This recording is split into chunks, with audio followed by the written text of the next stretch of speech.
Now, as I touched on just a few moments ago, the Albanese government has copped a hammering this week following its backflip on superannuation. Let's say it how it is. They lied to voters before the election.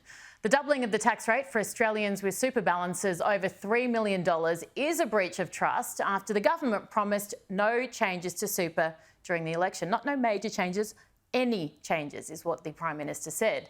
Now, the issue is not going away. The Deputy PM, as we heard, struggled to articulate the detail of it this morning. In fact, no one really in the Labor Party seems to genuinely understand what is actually being proposed and, almost more importantly, where it ends. And that's the fear here, right? If they're willing to break this promise, then what else? Joining me now from Kempsey is Nationals Senator Bridget McKenzie. Senator, thank you so much for your time. I want to go to this confusion over these super changes first, what they include and how it will work. Do you think Labor actually knows what it's doing? Erin, I think your opening comments were right on the mark. What this week has exposed is increasing tensions between our actual Prime Minister, Albanese, and a future aspirant Prime Minister in Jim Chalmers. And they've been, on display for all to see. I think Australians rightfully, on a Friday night, will be asking themselves, what's next? If they're ready to backflip so quickly and easily on this, we had questions during the week about the family home and taxation, on death tax duties, on the GST changes. I mean, what is next? They made some big calls prior to the election, and this was one of them. They weren't going to touch Australia's nest eggs, and yet it's been one of their first big ticket reforms. And just on the idea of it being a big taxation reform, it's not going to deliver much till 2025, $2 billion, and estimates see that trailing off over the long term. So if you're going to do big ticket tax reform, this wasn't the way to go about it. I guess for me as infrastructure shadow, my greatest concern about what I've heard this week is that the federal government is coming for the $3.5 trillion worth of Australians' hard-earned retirement savings to put towards their pet projects. And if you look at how this government, in the brief time they've been in power, has approached infrastructure investment, they've been prepared to back projects like Dan Andrews Suburban Rail Loop in Victoria, a $250 billion project with taxpayers' money without even putting it through Infrastructure Australia. Is that how they're going to treat our retirement savings that are supposed to earn a return for our retirement? So there are some real concerns about the announcement this week, and we want to see more detail. Yeah, I don't think they have the detail. I think that's the issue. It seems like a lot of risk for very little reward. Now, should Australians actually be angry over this, or is this just political talk, us in the media needing something to blah, blah, blah, blah, blah about? Is it being blown out of proportion? Well, I think it points at a first principles level to a lack of trust.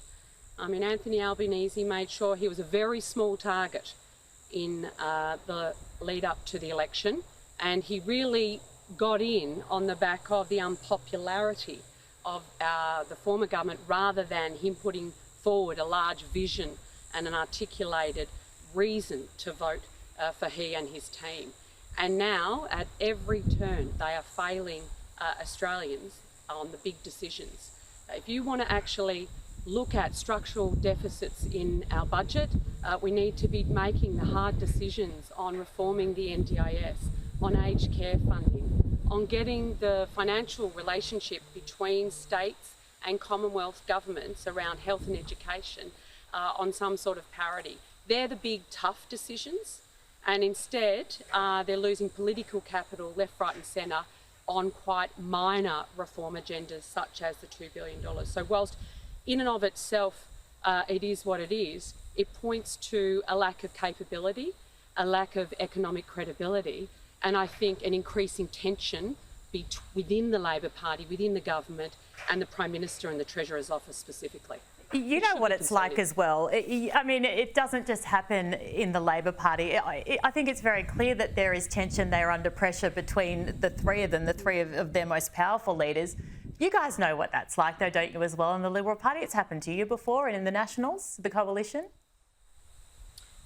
Yeah, but Erin, I think we were all very united when it came to the economic, values and principles and policies that we held during government. I mean, we spent from Tony Abbott forward a lot of our time, effort as ministers and as a backbench actually bringing down the deficit, bringing down the debt, and bar for COVID, we would have arrived there. We then had to switch modes, obviously, in a once-in-a-century global pandemic, and the economic story of COVID tells you that Australia came through, in the top 5 nations in the world in terms of economically, but also from a health perspective. So every decision we made along the way as a government, we were united on. We were not arguing about different tax reforms. We had one focus. It was obviously to deal with the Gillard-Rudd debt that we inherited.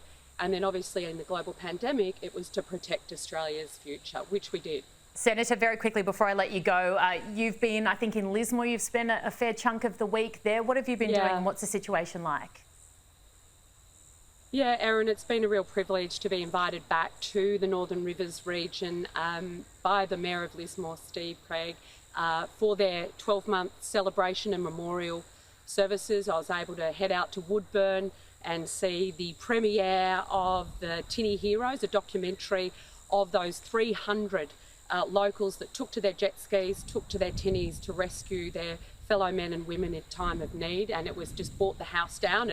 Tears, obviously, for many, but also there was some wry humour from that movie, which I think speaks to that very country spirit and the resilience. And I was out at Korakai yesterday seeing that community as well. So it's great to see them getting back on their feet. There's still a lot more work to do, but it's a testament to that community and their local leadership that they're as far ahead as they are.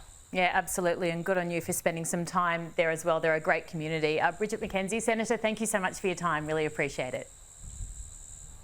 Great to be with you.